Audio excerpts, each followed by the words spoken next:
Muchas gracias. Bienvenidos sean todos a este panel Juan Pablo Duarte, 200 años del ideal independentista. Como ya todas las partes fueron introducidas, a mí solamente me toma un instante para establecer las reglas del juego. Cada panelista tendrá a su disposición 15 minutos para exponer sus ideas sobre la relación de Duarte y estos 200 años de ideal independentista, y luego habremos una sesión para preguntas y unas conclusiones. El primer panelista será David Álvarez Martín, seguido de Juan Daniel, luego Manuel Núñez, y por ser la más bella del grupo dejamos de último a Ilonka Nacidit. Yo debería de ser que te halagara, porque tú cada día estás renovado. Te enviaré una carta secreta. Muy bien. Entonces los dejo con David Álvarez. Bueno, muy buenas tardes a todos. Ser el primero tiene el problema de que tú no tienes un referente de por dónde van a ir los compañeros. Así que cuando yo vi que me estaban colocando en primero, y me enteré fue ayer o antes de ayer, pues decidí ir primero. Mis ideas sobre el tema, yo escribí el artículo que se titula Duarte en su contexto, mis ideas sobre el tema está en la revista. Y yo me imagino que ustedes podrán leer la revista y un poquito ver a profundidad mis argumentos.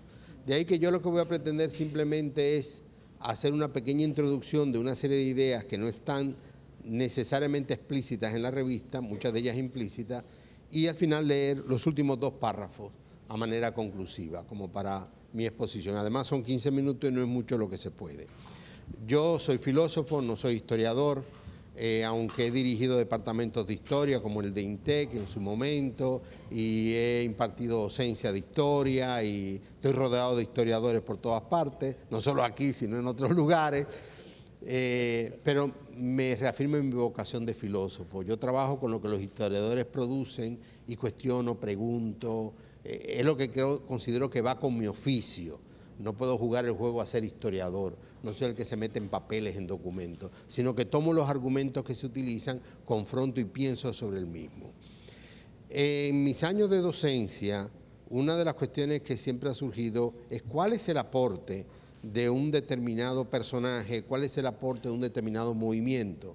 Y eso he obligado a muchos estudiantes y a colegas míos a tratar de definir ese punto, es decir, no ser difuso, sino ir a algo muy concreto. Si tú me dices que fulano o mengano es un mártir, o es un padre de la patria, o es un héroe, o es un traidor, ¿por qué? Vamos a lo concreto. Piensen ustedes el debate que hay ahora, por ejemplo, con Camaño, la posibilidad de que vaya al Panteón Nacional. Entonces, ¿por qué? O que debe sacarse Santana. ¿Por qué? Vamos a cosas muy concretas. Con Duarte tenemos el inconveniente de que mucha de la historiografía y muchos de los que han escrito, especialmente antes de que la historia se fuera profesionalizando cada vez más a partir de los 60, pues se ha generado una visión hagiográfica de él, casi un santo. Y hay textos enormes donde tú te encuentras párrafos y párrafos que no dicen nada concreto, sino que es adjetivo tras adjetivo tras adjetivo, y al final tú te haces la pregunta, ¿pero de qué estamos hablando? ¿Cuál es el aporte? ¿Qué es lo que en concreto hizo Duarte? ¿Por qué lo merece el título de padre de la patria? Y entonces mi esfuerzo intelectual en este artículo era ir a eso, y es lo que les voy a leer al final, esos 2 párrafos finales, donde yo he tratado como de sistematizar por qué razón merece ese título y dónde está su aporte. Dentro de su vida, ¿dónde está realmente su aporte? Lo segundo que quisiera decir en el contexto es que con Duarte tenemos un grave problema, que no lo tienen ni los cubanos ni los puertorriqueños. Piensen ustedes, por ejemplo, el caso de Martí. Martí tiene una obra inmensa, es para una vida entera. Hostos tiene una obra inmensa también para dedicarse al estudio. Con Duarte no tenemos esa oportunidad. Es muy exiguo lo que tenemos en cuanto a textos. Es muy difícil, por ejemplo, desde la filosofía, atreverme a escribir un libro, intentar hacer un libro donde hable del pensamiento de Duarte.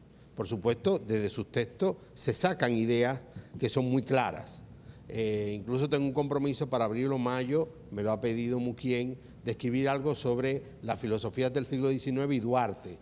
Y es una tarea muy delicada porque no hay mucho donde agarrar. Tú no tienes grandes textos que te permitan encontrar en este hombre sus ideas, sus pensamientos, sus argumentos, contraargumentos o incluso hasta su evolución a lo largo del tiempo.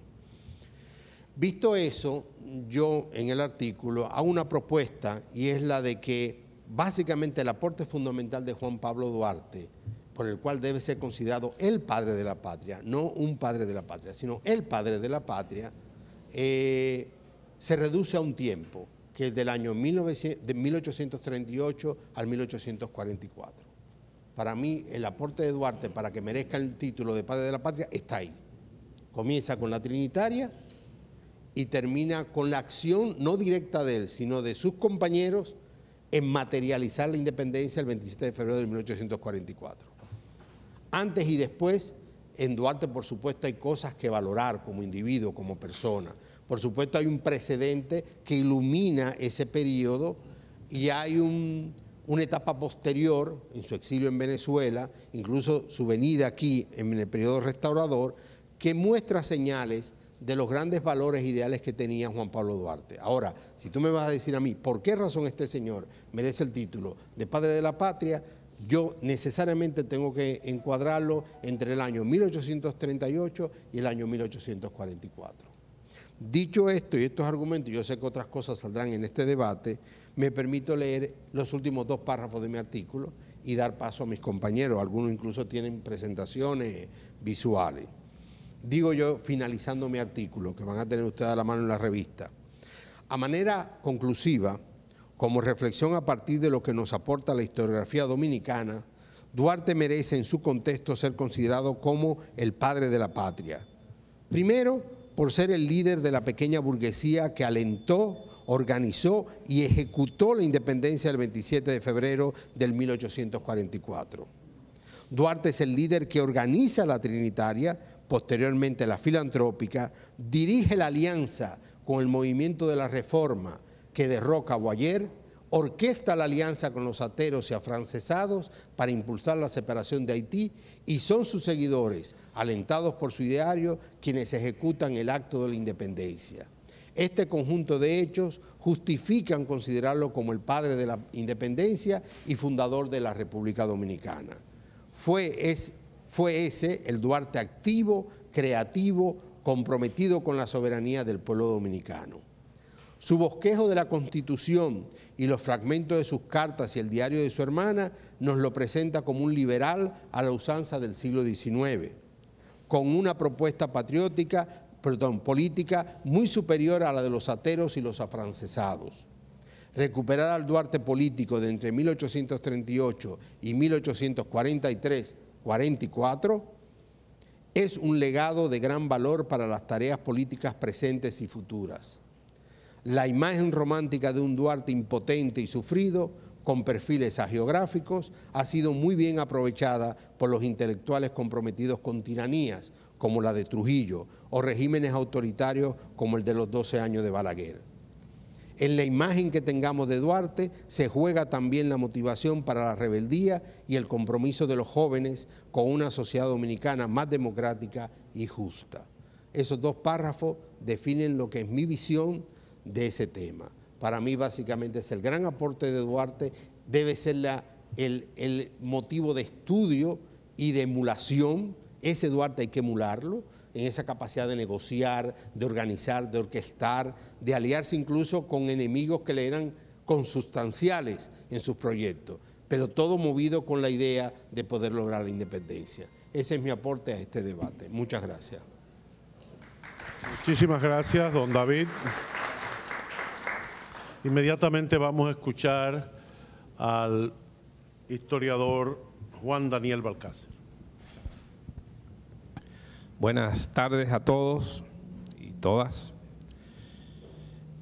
Mi participación en este número de Funglode trae un artículo que es un resumen de otro más extenso, titulado Las Cartas Patrióticas de Juan Pablo Duarte.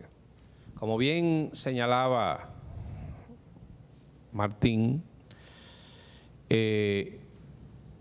la obra de Duarte, desde una perspectiva intelectual y desde su producción intelectual, es limitada, en razón no solo de que no fue prolífico escribiendo, sino que lo poco que escribió en determinado momento, cuando las persecuciones del general Santana, antes de la expulsión de su familia de Santo Domingo, su tío Mariano Díez incineró el archivo de Juan Pablo Duarte. Y lo que se conserva es lo poco que sus hermanas, Rosa, Francisca, pudieron llevarse a Venezuela y conservar con ellas. Entonces, como se sabe, para escribir una biografía de Duarte, los historiadores han partido de un documento que es fundamental, como lo que se conoce en la historiografía nacional, el diario de Rosa Duarte. Pero ese texto tiene la particularidad de que en ocasiones Rosa habla la mayor parte acerca de Duarte en tercera persona, pero hay párrafos en los que aparece Duarte hablando en primera persona, lo que hace concluir que ella utilizó notas que Duarte estaba escribiendo, quizás con el propósito de una autobiografía o de por lo menos unas memorias de su trayectoria revolucionaria. Y entonces ha circulado durante muchos años un ideario de Duarte, que es lo que permite a la generalidad de los dominicanos tener una idea de qué pensaba Duarte sobre la República, sobre el Estado, sobre la Constitución. Pero hay mucha gente que cree que Duarte se sentaba en una ventana al atardecer en su casa cerca de la Tarazana y entonces emitía estos pensamientos. Y resulta que son eso mismo, reflexiones extraídas de textos más amplios en los que Duarte manifestaba o había expresado determinado parecer o punto de vista sobre una situación histórica concreta o política. Los más extensos que disponemos son precisamente las cartas. Duarte tuvo la experiencia de haber vivido en Santo Domingo bajo la llamada dominación haitiana, o como algunos historiadores modernos prefieren llamarla, la unión con Haití, y tenía el referente de la época colonial española, de la España boba. Sabía además lo que habían padecido los pueblos de América Latina, que desde 1811 habían iniciado ya un proceso de independencia, pero le cupo tuvo el privilegio de viajar a Europa y personalmente constatar los procesos que estaban teniendo lugar en Francia, en Inglaterra, donde estuvo poco tiempo, y sobre todo en España. Es decir, fue a vivir en países que eran o habían sido potencias coloniales en América. Y llega además en una época, porque como todos ustedes saben, entre 1789 y 1848 es el periodo que el historiador Eric Hobsbawm llama la era de la Revolución. Europa está siendo sacudida a partir de la Revolución Francesa por ese movimiento, ese choque entre el viejo orden monárquico confesional de corte feudal con la emergencia del capitalismo y su expresión política, que es la democracia representativa, y el surgimiento de los estados-nación. Entonces, cuando Duarte regresa a Santo Domingo de Europa, particularmente de España, Barcelona, donde se radicó durante casi año y medio, llega a la isla ya convencido de la necesidad de transformar el estatus al que estaban acostumbrados los dominicanos, que éramos parte integrante del Estado haitiano, gústele o no, al tal punto que en los documentos oficiales nos llamaban hispano-haitianos o los haitianos dominicanos. Y Duarte regresa con esa idea. Y tal como ha puesto de manifiesto mi compañero acá, el periodo que va desde 1833 hasta 1844, porque es bueno señalar que la trayectoria revolucionaria de Duarte son 11 años de trabajo, no desde 1838. Su labor de difusión, de diseminación de las ideas separatistas parten desde 1833.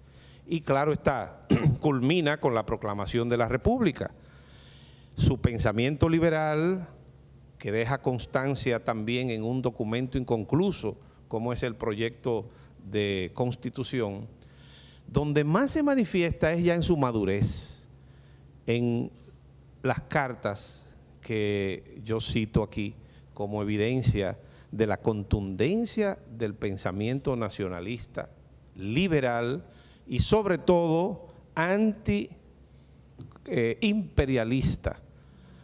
Téngase presente que Duarte lucha contra el imperialismo europeo, pero en una de sus cartas es sorprendente cómo Duarte, al regresar al país en 1864, que solamente llega al Cibao, no tuvo la oportunidad porque la capital, lo que era la capital, estaba en poder de los españoles. Duarte nunca llegó a Santo Domingo, sino que estuvo en el Cibao y desde el Cibao se tuvo que devolver a Venezuela. Y ahí Duarte formula unas críticas al gobierno restaurador provisorio porque percibía un sesgo, algo de consubstanciarse con la política que estaba poniendo en boga precisamente los Estados Unidos después que ellos culminaron la guerra de secesión, y una vez unificados los Estados Unidos, entonces fue cuando se dispusieron a aplicar su famosa doctrina de Monroe en América Latina. Y entonces, fíjense cómo en estas cartas, hay 4 cartas que me sirven a mí de pauta. La primera es una carta ya citada que todos conocen, la carta que le escribe a principios de febrero de 1844 a la familia, en la que les solicita que vendan parte de su patrimonio para financiar la revolución. La importancia de esa carta no es nada más el sacrificio que él le pide a su familia, madre y hermano, sino el hecho de que le dice en la carta que una vez proclamada la República, él se hará cargo del negocio de su padre para restituir los fondos invertidos. Él no les dice, ya proclamada la República, yo voy a ir al gobierno y ahí vamos a recuperar todo lo que nosotros... No, él es claro en eso. La otra carta es entonces, eso es en el 44. Ustedes saben que esos 20 años que transcurren después de proclamada la República, él está en el exilio y se desconecta totalmente de la política criolla por una sencilla razón: fue expulsado del país y también su familia. De manera que cuando él llega a Venezuela encuentra que su madre viuda, sus hermanas, su único hermano, bueno, eran 2, Vicente Celestino y Manuel. Pues Manuel, incluso a raíz de las persecuciones santanistas, enloqueció, perdió la memoria. Pero era un loco curioso porque cada vez que se le hablaba de venir a Santo Domingo, no quería volver. Y la carta que le escribe el 28 de marzo de 1864 al gobierno restaurador es una pieza en la que él reconstruye parte de lo que ha padecido en su exilio.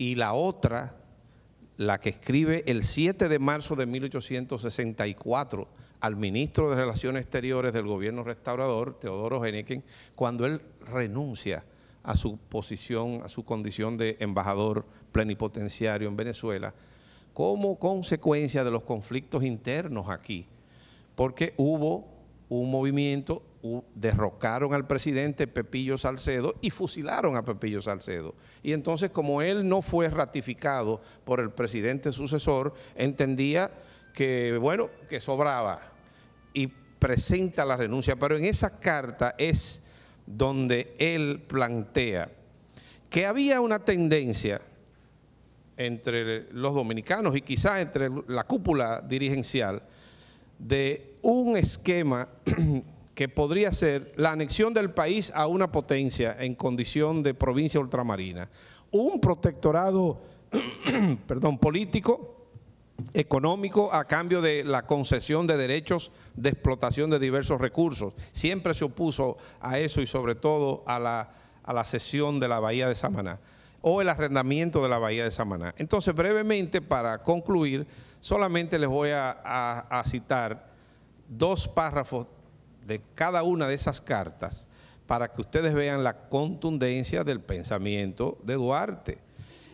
Dicho sea de paso, en las escuelas dominicanas, desde 1921 hasta 1976, que se usó un solo texto de historia patria, el de Bernardo Pichardo, ninguna de esas cartas se mencionaba. Yo no la conocí nunca ni con Bernardo Pichardo y mucho menos con J. Marino Inchaustegui, que fueron los textos que yo di en la escuela. Después de 1976, cuando surge lo que se llama la nueva historiografía, comienzan a aflorar estos atisbos de liberalismo y de democracia en Duarte, y todavía hoy son poco conocidos porque lo que más se conoce de él es precisamente ese ideario disperso que, como bien señalé, don Betilio Alfao Durán hizo esa selección, pero cada pensamiento que se lee al margen tiene la fuente de donde proviene, de manera que cada cual puede ir a esos documentos y entonces se percatará. Fíjense lo que les dice él en 1864 al gobierno provisorio. Arrojado de mi suelo natal por ese bando parricida que, empezando por proscribir a perpetuidad a los fundadores de la República, ha concluido por vender al extranjero la patria cuya independencia jurara defender a todo trance, he arrostrado durante 20 años la vida nómada del proscrito, sin que la providencia tuviese a bien realizar la esperanza que siempre se albergó en mi alma de volver un día al seno de mis conciudadanos y consagrar a la defensa de sus derechos políticos cuanto aún me restase de fuerza y vida. Incluso Duarte acuñó un neologismo para referirse a los conservadores y a los afrancesados. Los llamó ciudadanos del infierno, orcopolitas. Es un término creado por Duarte, orcopolitas. Pero sonó la hora de la gran traición, refiriéndose a la anexión a España, en que el Iscariote creyó consumada su obra, y sonó también para mí la hora de la vuelta a la patria. El Señor allanó mis caminos y a pesar de cuantas dificultades y riesgos se presentaron en mi marcha, heme al fin con 4 compañeros más en este heroico pueblo de Guayubín, dispuesto a correr con vosotros y del modo que tengáis a bien todos los azares y vicisitudes que Dios tenga aún reservados a la grande obra de la restauración dominicana que con tanto denuedo como honra y gloria habéis emprendido.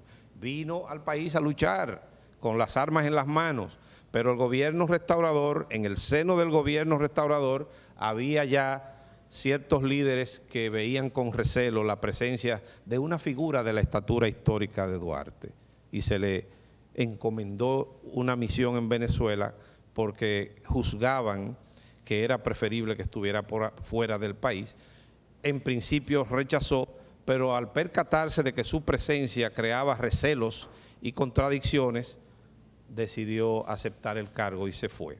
Luego viene la otra misiva, la del 7 la de 1865, que es muy extensa, pero nada más les voy a leer un fragmentito, porque ustedes la van a ver en el trabajo.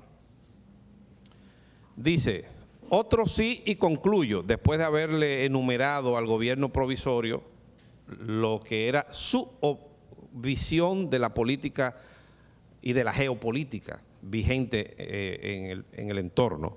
Visto el sesgo que por una parte toma la política franco-española y por otra la angloamericana, y la importancia que en sí posee nuestra isla para el desarrollo de los planes ulteriores de todas cuatro potencias.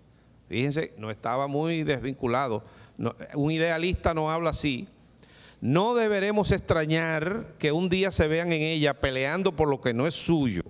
Entonces podrá haber necios que por imprevisión o cobardía, ambición o perversidad, correrán a ocultar su ignominia a la sombra de esta o aquella extraña bandera, o como llegado el caso, no habrá un solo dominicano que pueda decir yo soy neutral, sino que tendrá cada uno que pronunciarse contra o por la patria. Es bien que yo os diga, señores del gobierno provisorio, que desde ahora, más que sea repitiéndome, porque ya lo había dicho muchas veces, que por desesperada que sea la causa de mi patria, será la causa del honor y que siempre estaré dispuesto a honrar su enseña con mi sangre. Y finalmente, es cuando él sentencia que se opone a la presencia de España, de Francia, de Inglaterra, y por sus nombres dice, y de los Estados Unidos. Es decir, era un antiimperialista, un nacionalista intransigente, y a eso dedicó toda su vida, mientras que no pudo dejar más constancia de su pensamiento. Lo encontramos aquí en estas cartas, en algunos fragmentos del proyecto de Constitución y en otras cartas que intercambió con su compañero en la Trinitaria, Félix María del Monte, con Pedro Alejandrino Pina y también en el diario de Rosa Duarte. Mientras tanto, lo que quiero concluir es que las cartas que hemos analizado en este trabajo, como fueron documentos no concebidos para la publicidad, y esa es la importancia en la historiografía de la carta privada, porque en la carta privada se suele expresar lo que verdaderamente se siente y lo más profundo que emana del alma. Cuando usted escribe una carta pública ya está pensando en las consecuencias y qué puede, no, de qué puede comprometer y qué no puede. Esto eran comunicaciones que además en esa época no existía la facilidad de medios de comunicación de ahora. En esas cartas asoma, está presente un Duarte nacionalista, liberal y sobre todo intransigentemente anticolonialista. Muchas gracias, don Juan Daniel. Ahora pasamos al ala izquierda, representada por Manuel Núñez.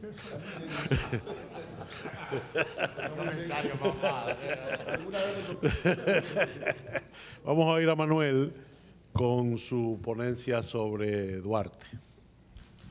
Muchas gracias. Mi ponencia se llama Duarte, autor intelectual de la independencia dominicana.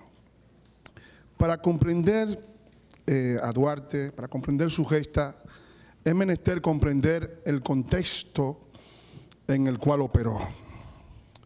En 1804, la división que había en la isla, que era una división, una dualidad entre España y Francia, Saint-Domingue del lado occidental y Santo Domingo del lado oriental, esa división sufre una modificación, porque nace el Imperio de Haití, l'Empire d'Haïti.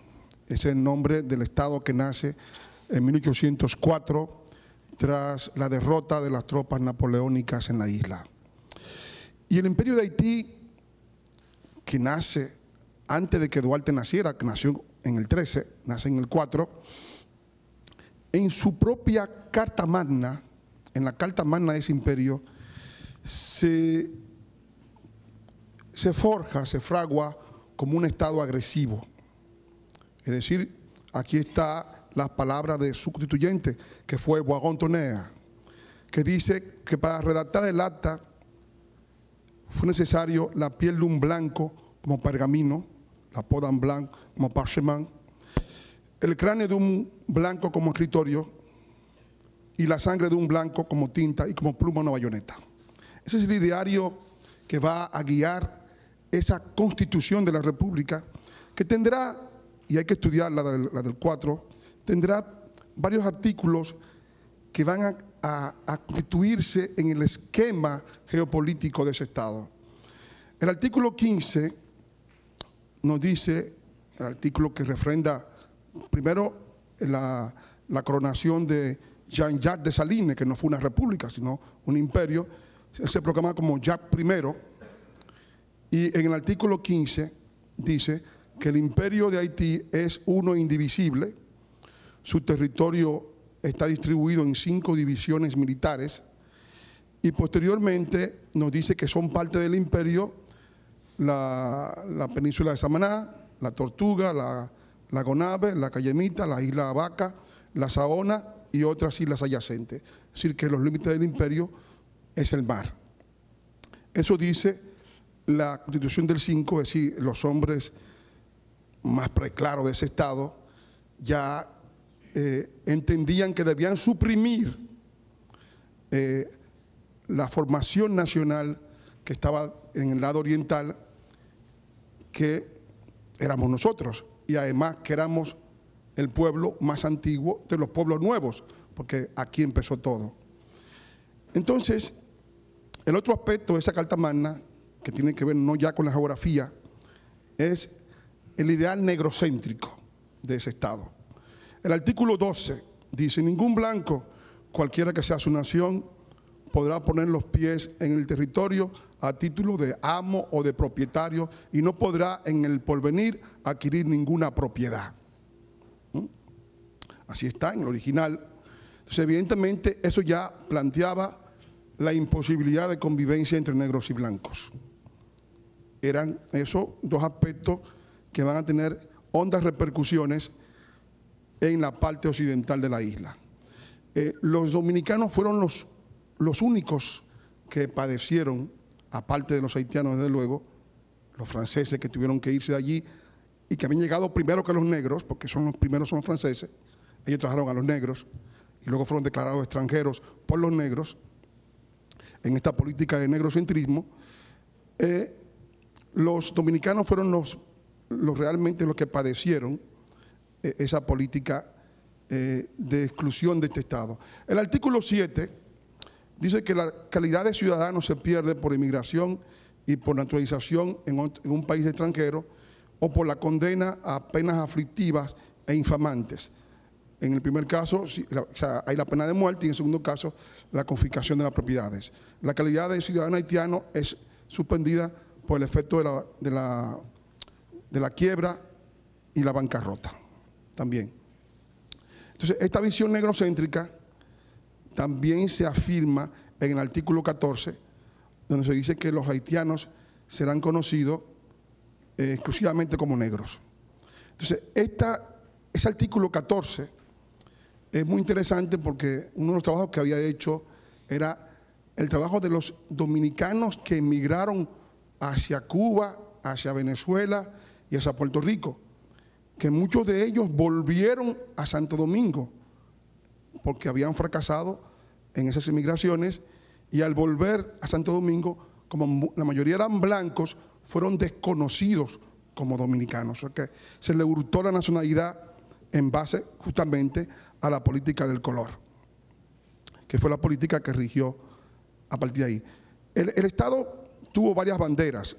Fíjense que la primera bandera que tenemos, la negra y roja, fue la bandera inicial de los haitianos. Y luego tenemos la bandera de Christophe, que tiene una corona, que es negra y roja con una corona, y la de Petion, que es azul y roja, que es la que está abajo. Y al final tenemos la negra y roja de Duvalier, que estuvo vigente hasta el año 86.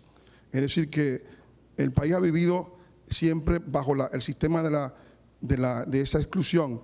Posteriormente se incluyó la bandera que se retomó la bandera de Petión, que es la actual bandera haitiana, que es la que está hacia la derecha de ustedes y hacia mi izquierda, que es la actual bandera haitiana. Bien, la formación de Juan Pablo Duarte fue una fundación básicamente de autodidacta. Él se formó con Manuel María Valverde, con Manuel Aybar, con el famoso Moscoso y con Gaspar Hernández. Pero básicamente fue una formación de autodidacta porque los haitianos cerraron la universidad y cerraron 16 liceos en Haití. O sea, la política de Duvalier, que algunos quieren verlo como luminosa, era realmente oscurantista. Y lo dice no Manuel Núñez, lo dice un haitiano llamado Ernest Brutus en su libro La instrucción publique en Haití. Así está traducido. Bien, ¿cuáles fueron los objetivos de esa dominación? Duarte tenía 9 años cuando comienza la dominación haitiana. Los objetivos de la dominación haitiana esencialmente fueron, en primer lugar, expropiar a la iglesia y convertir los templos en almacenes de víveres. Se dictaron 2 leyes, 2 circulares sobre la lengua, en la que se prohibía todo acto, que todo acto oficial no fuera en lengua española. Se prohibió la lengua española en los actos oficiales, y la circular del 24. La justicia, la administración y lo que podía ser la enseñanza debían hacerse fuera de la lengua española. Igualmente se firmó el pacto con la compañía de Granville, de J. Granville, por la cual se comenzarían a importar poblaciones negras de los Estados Unidos para convertir básicamente una sociedad más homogénea, y se empezó con Samaná como plan piloto. Se importaron en esa primera importación unos 6.000 negros norteamericanos, pero estos negros tenían más avenencia con los dominicanos que con los haitianos, porque las costumbres haitianas les parecían un poco fuertes a estos norteamericanos de religión protestante. Luego surge, antes de la independencia, se divide el proceso en 2. Por un lado están los separatistas, que encabezaría Santana, Báez. Todos tenían la idea de que todos estábamos de acuerdo en que debíamos salir de Haití. En eso no había disensión. No había nadie que fuera pro-haitiano, como puede haberlo hoy. No lo había en aquella época. Había una decisión, digamos, real, clara del hecho. Entonces, los separatistas pensaban que no era posible la independencia porque el enemigo era muy fuerte y muy poderoso. Y planteaban 3 soluciones. Una solución era un protectorado, la otra solución era ceder una porción del territorio a trueque de protección, y luego la tercera solución era la anexión. Y Duarte y sus partidarios son los que plantean la independencia pura y simple. O sea, que Duarte tiene que luchar no solamente contra el enemigo, sino también contra una porción de los partidarios. Pero los partidarios del separatismo y de la solución internacional entienden que se oponen a Duarte, ¿no? Se oponen a todo lo que son sus planes, y al mismo tiempo tienen una mayor influencia porque representan el sector atero, que era el sector mayoritario socialmente. Santana y Báez representan sectores mucho más mayoritarios que Duarte. A su vez habían sido los líderes políticos. Santana fue presidente 4 veces y Buenaventura Báez 5 veces. Y evidentemente eso planteaba ya de por sí una situación difícil para lo que es nuestra independencia. Las razones en las cuales se fundamenta el anexionismo de los separatistas era que Haití tenía 3 factores de superioridad. El primer factor era el factor militar. Tenía 50.000 hombres bajo armas, es decir, que tenía un ejército todavía hoy en día sería poderosísimo, y nosotros apenas logramos en el campo de batalla, en los 12 años de guerra contra Haití, que van desde los encuentros militares de la Fuente del Rodeo hasta Sabana Larga, reunir 10.000 hombres, como mucho.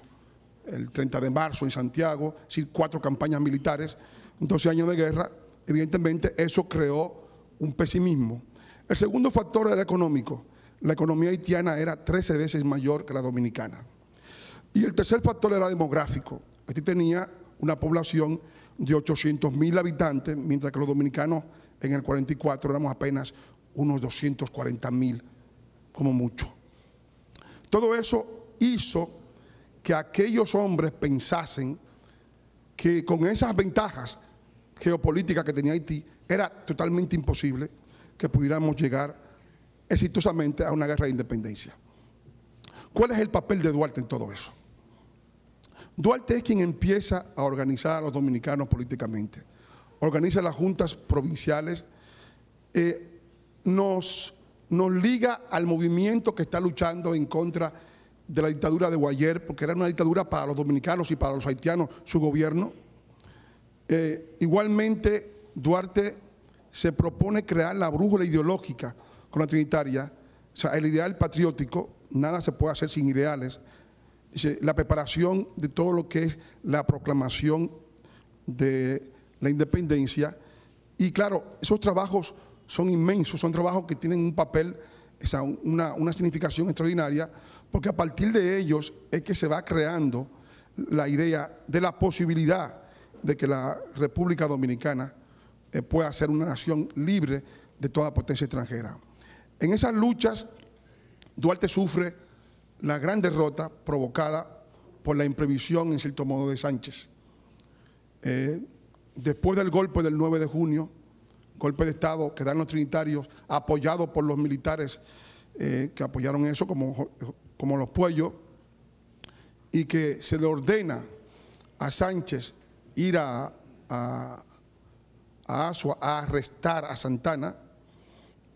Sánchez envía a Esteban Roca, no va a Azua. Sánchez era un hombre, como dicen ahora, un hombre culebro, o sea, que sería igual a guabinoso, ¿no? Que no la agarra nadie, una lisa, es decir, muy escurridizo y tornadizo. Y entonces Sánchez, al no hacer eso, Santana da el contragolpe. Santana está también, en cierto modo, adorado en ese momento porque su hermano acababa de fallecer, Ramón Santana, por la tropa, y la tropa apoya a Santana, y el contragolpe que da Santana al mes siguiente, el contragolpe de julio, pues evidentemente supone que el control de la guerra pasa totalmente a manos de los grupos que eran anexionistas, y los trinitarios todos pasan al exilio. Sánchez, como siempre, el tornadizo, a pesar de que fue un contragolpe contra su gobierno, perteneció durante 3 días al gobierno de Santana, a ese gobierno de Santana, y luego cuando vio que Duarte se iba al exilio, también se fue al exilio en aquel momento.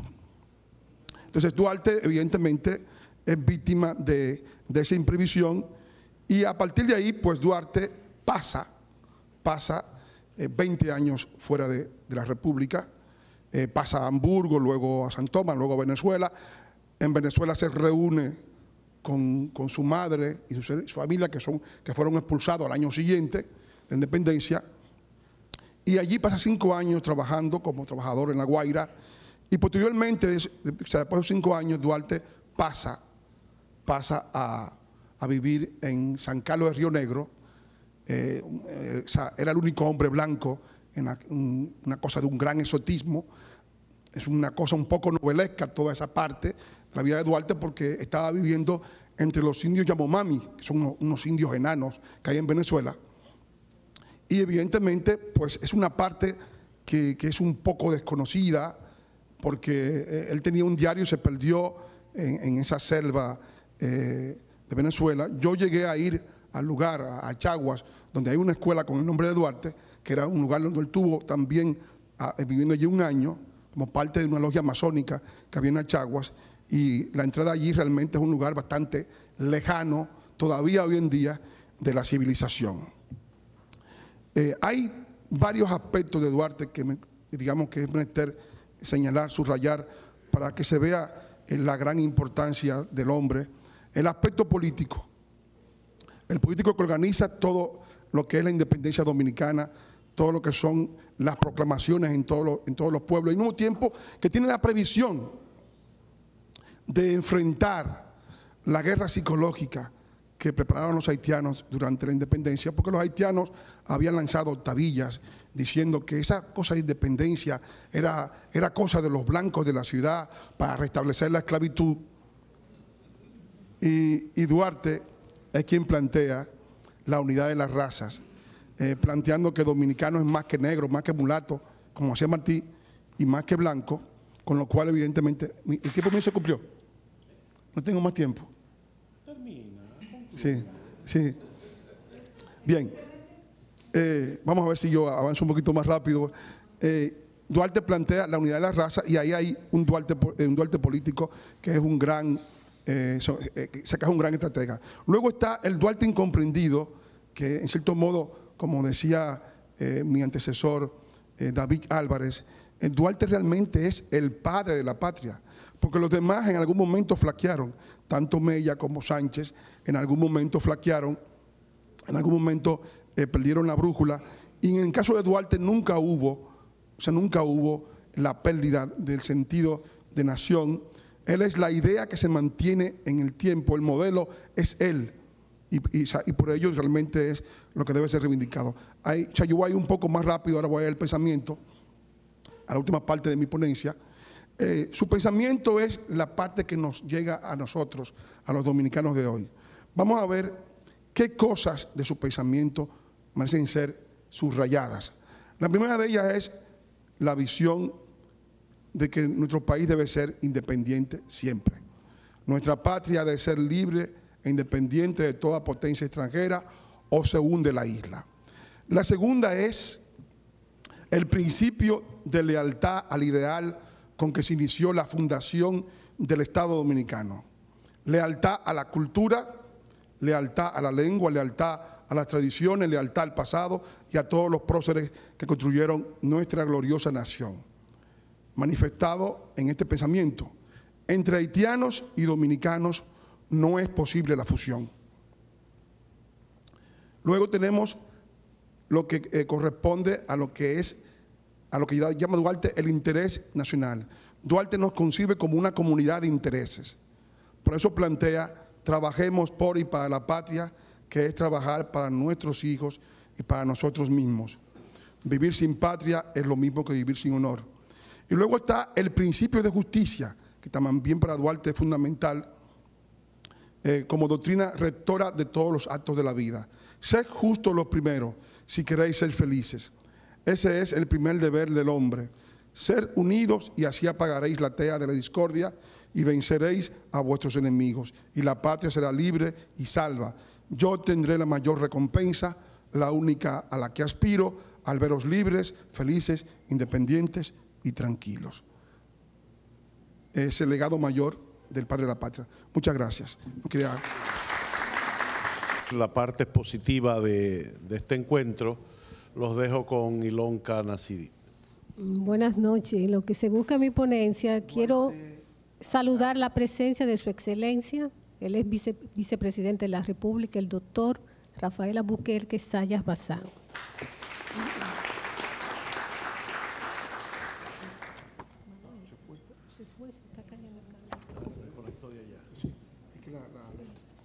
Elvira. La ponencia que yo voy a presentar se titula Duarte es Abelardo. El primer óleo realizado por Abelardo Rodríguez Urdaneta, en el cual dejó plasmada la vera efigie del padre de la patria, Juan Pablo Duarte, lo realizó en 1890. Luego, en 1913, por encargo del Ministerio de Relaciones Exteriores, ejecutó un busto de Duarte, el cual es llamado el Duarte Abelardino por Berkis Adrobe de Cibrán, que moldeó originalmente en escayola y posteriormente esculpió en mármol. Es el busto que se encuentra como obsequio oficial del gobierno dominicano en la Galería de Próceres del Palacio de la Unión Panamericana.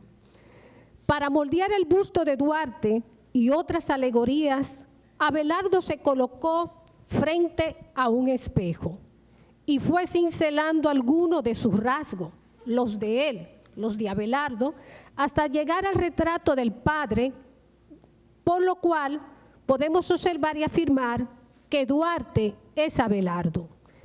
El rostro de Duarte coincide, si nos detenemos a contemplarlo, con las mismas facciones de Abelardo. Se trata de un autorretrato. Son los mismos detalles de proporción, los mismos bigotes, frente, pómulo, proporciones y líneas generales de expresión, lo cual nos revela su composición cuadrilateral. Es un rostro sin tensión, de actitud tranquila, ejecutado teniendo como eje central la mirada, la cual transmite una sensación de fuerza y vigor, encarnando una composición que no pierde unidad y en la que se advierte el ideal de lo puro. Es una concepción del fundador de la República que Abelardo llevó a cabo sin prisa, de forma meditada, para verse desde un ángulo particular, de frente, que significa en la concepción helénica predominio de la vista frontal o de perfil, diseñada sin dar impresión de movimiento y sin proyecciones compositivas que puedan resultar pose. El genio escultórico de Abelardo quiso representar un episodio del patricio, la plenitud de su hazaña, el sueño de ver nacer a la República. El uso de la composición se refiere a las normas que Abelardo adoptó del último siglo del período helénico y revela la solidez estructural armoniosa del busto, lo que permite conocer la psicología de Duarte, su determinación hacia un fin, su valentía para emprender el proyecto emancipatorio, la madurez de su conciencia y el acierto de su afán para crear para los dominicanos la fortuna de la patria. Este Duarte de Abelardo no es una alegoría que envuelve simples pasiones, ni emociones desbordantes, ni es una narración de un mortal excitado por la hazaña que se esfuerza en mostrar el orgullo del deber cumplido. Este Duarte de Abelardo no es tampoco un Duarte abatido por el dolor, la amargura y el viacrucis del destierro, ni un Duarte lleno con los ojos de nostalgia, perdido en lo alto de Apure, en la selva sudamericana, enfermo, con las huellas de la tristeza, pálido, con dolor físico, santificado por la pena, próximo a la agonía de la muerte o postrado en el olvido, de rostro demacrado, de vista gastada, reo del martirio o atormentado por los pesares. No es tampoco un Duarte caudillo, es un Duarte revivido, el Duarte de abnegación en el corazón, pletórico de ilusiones y fortalezas espirituales. Es el Duarte heroico, el que lleva labrado en su interior el abecedario de la nobleza, la entrega y el desprendimiento por el servicio a la patria, el que nos enseña a todos sentimientos puros, ejemplo de grandeza, de nobleza, de virtud. Es un Duarte real, no un Duarte idealizado, sin exceso de sensibilidad, en la plenitud de sus fuerzas para alcanzar la proeza de la libertad. Otro Duarte que creó Abelardo Rodríguez Urdaneta es el Duarte de 1915, llamado también Duarte abelardino. Este Duarte fue ejecutado para el destino de la gloria del patricio, como símbolo de que se puede vencer la vileza de los otros para lograr que la razón guíe a los hombres en la oscuridad y para salvarnos de la esclavitud, desafiando a la muerte en aras de la libertad. El Duarte que conocemos de Abelardo, es la visión retrospectiva que creó Abelardo Rodríguez Urdaneta cuando Duarte regresó de Caracas en la goleta Leonor, capitaneada por Juan Alejandro Acosta, que tuvo la encomienda de traer al fundador de la República, al trinitario prócer, que juró hacer realidad el sueño de los dominicanos de ser libre. Este Duarte de Abelardo es el Duarte que él concibió en aquel momento del 15 de marzo de 1844, cuando el padre de la patria tocó puerto y fue saludado por el arzobispo Tomás Porte Infante con regocijo y abrazándolo, diciéndole: salve padre de la patria. Abelardo Rodríguez Urdaneta creó con su talento, el Duarte, que es el Duarte para el porvenir y de la patria, que representa en esta escultura votiva a un Duarte alcanzando los 31 años. No obstante, debo traer a colación un dato desconocido. En 1912 estuvo en ciernes un proyecto para que el escultor francés Rodin realizara una escultura de Duarte por encargo del Ayuntamiento de la Comuna de Santo Domingo en colaboración con el Ateneo. Fue una idea de don Federico Enríquez y Carvajal, y este busto sería colocado en el actual Parque Duarte, pero desafortunadamente esa escultura no se llevó a cabo y el 16 de julio de 1930 se develó en este parque una escultura del italiano Arturo Tomanini. Don Enriquillo Enrique, hijo de don Fe, y su primo Enrique Apolinar Enrique intercambiaron 2 cartas con Rodin, las cuales revelan el interés del escultor francés de realizar el busto y su aceptación. Estas cartas originales que presento hoy, inéditas, corresponde la primera al 23 de marzo de 1912, donde Rodin acepta la invitación para hacer la escultura de Duarte. La segunda carta es del 26 de marzo de 1912, en el cual Rodin habla del honor de aceptar de la República Dominicana la propuesta del monumento. Abelardo Rodríguez Urdaneta realizó posteriormente 3 relieves de Duarte. A mí siempre se me pierde una página en las conferencias. Siempre. Cualquier parecido con un expresidente es pura coincidencia. Pero siempre. Abelardo realizó 3 altos relieves en yeso, que sería el cuarto Duarte abelardino, que es de 1919. Yo presento este alto relieve para que se vea la composición de afirmación de que Duarte es Abelardo. Pero luego, en las investigaciones que realicé sobre la iconografía, me encontré con esta rareza filatélica. Esta rareza filatélica son unos sellos impresos por la imprenta imperial de Alemania en 1910, pero que no circularon nunca. Este sello, en honor a los padres de la patria, fue hecho en plancha de cliché de 5 centavos, en pliegos de hilera de 50 sellos, y la tirada alcanzó 5.000 ejemplares. Aquí se representa la vez efigie alegórica o las concesiones en plumilla de Duarte, Sánchez y Mella, con la excepción de que Duarte no aparece en el centro del sello, sino Sánchez. Este sello se pondrá a circular esta noche, después de ¿cuántos años, profesora? 100 años después se pone a circular el sello, 103 se pone a circular el sello esta noche. Esta es la certificación de que los sellos fueron impresos en Alemania en 1910. Y estos sellos fue a la provincia de San Pedro de Macorís a través de un mecenas, el doctor Julio Cuascú, bisabuelo de Maricusa Orne. Y Maricusa Orne en un momento me cedió todos estos sellos que eran para cuando se terminara de concluir el monumento a Duarte en San Pedro de Macorís. Y luego, en 1963, estos sellos. Se desconoce cuál fue el autor que hizo estos sellos en plumilla. He tratado de investigar con algunos coleccionistas y no tienen conocimiento. Concluyo mi ponencia diciendo, todos los días podemos construir una relación íntima con la historia y detrás de ella reconocer el tiempo en que los hombres construyen una epopeya única e irrepetible. Duarte necesita de nuestras plegarias, que le hablemos.